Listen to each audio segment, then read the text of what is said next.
This episode is brought to you by Circle.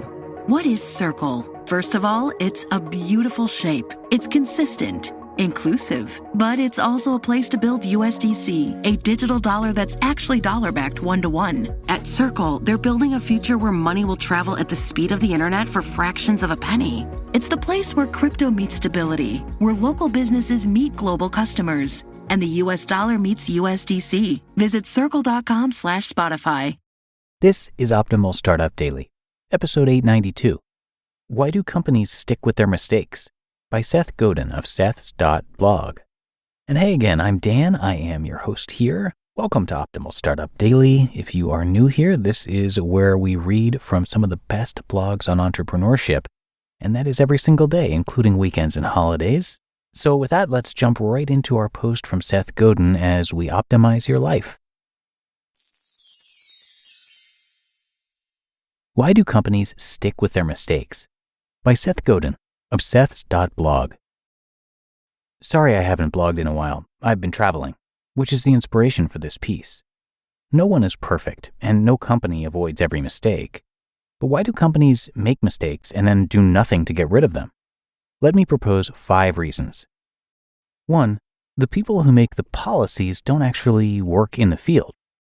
2. The people in the field aren't given the ability to influence management without appearing to be troublemakers.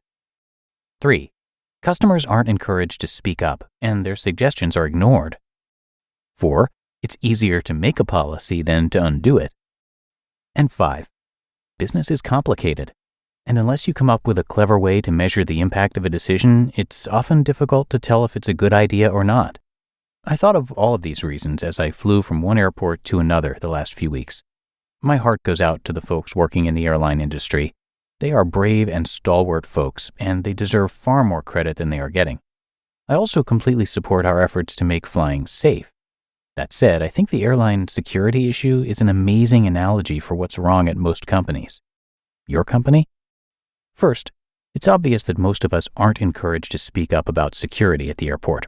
To do so is to be a troublemaker or even unpatriotic.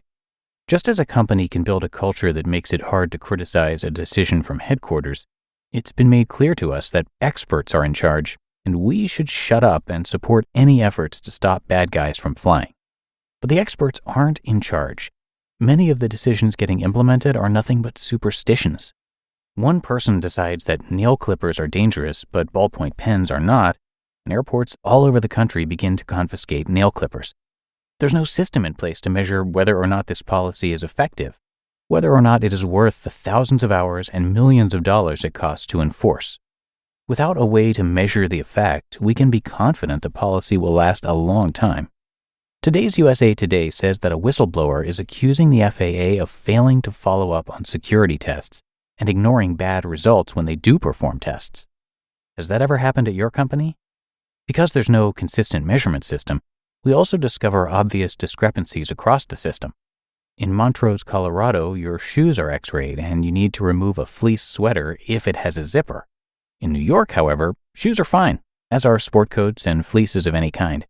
At one airport, the guards confiscated all Duracell batteries, but allowed much larger laptop batteries through. Why? Because of superstition. Because there was no measurement system. Because the person who invented the policy wasn't standing there discovering whether it was working or not. It seems pretty obvious to me that if it's important to x-ray shoes in Colorado, it's important to do it in New York. One last example and one suggestion. In New York, you can't walk through security with an open bottle of Poland Spring water in your hand. You have to take a sip to prove it's not acid or something. But why wouldn't a bad guy just put the bottle in his carry-on? I know I'm not supposed to ask that because that would be undermining the system, but come on. And my suggestion? Here you go. Let's put an email address on every x-ray machine in the country. Have it say, "Do you know how to make security screening better? Drop us a line." Now, imagine hundreds of thousands of very smart business people, all travelers, all security experts or consultants or whatever, constantly upgrading the system by feeding back advice, detecting errors, or increasing consistency. Imagine that both the person making the suggestion and the operator reading it would get a bonus every time a suggestion made it through and was put into action. I could send a note praising the speed, thoroughness, and kindness of the woman who patted me down, or describe 3 ways to make the system at West Palm Beach go more smoothly. The system would evolve fast. Hey, it might even work at your company. So why is an obvious idea like this, evolving fast with fast feedback loops based on data, so hard to swallow? Because managers like to make decisions. Because managers like to be right. Because employees have been trained to want the manager to make the decision and to want stability in the policies they work with. As our world goes faster, we need to evolve faster. If we don't, the competition will. You just listened to the post titled, "Why Do Companies Stick with Their Mistakes?" by Seth Godin of Seth's.blog. The thing about running your own business is every single hire counts. But finding great talent doesn't have to be a second job. You can reclaim your time and find top talent fast with Indeed. Indeed is the hiring platform helping over 3 million businesses worldwide to do it all. Don't spend hours on multiple job sites looking for candidates. Over 80% of Indeed employers find quality candidates the moment they sponsor a job.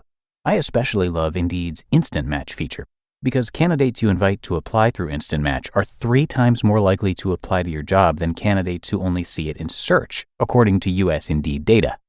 Indeed knows when you're growing your own business, you have to make every dollar count. That's why with Indeed, you only pay for quality applications that match your must-have job requirements.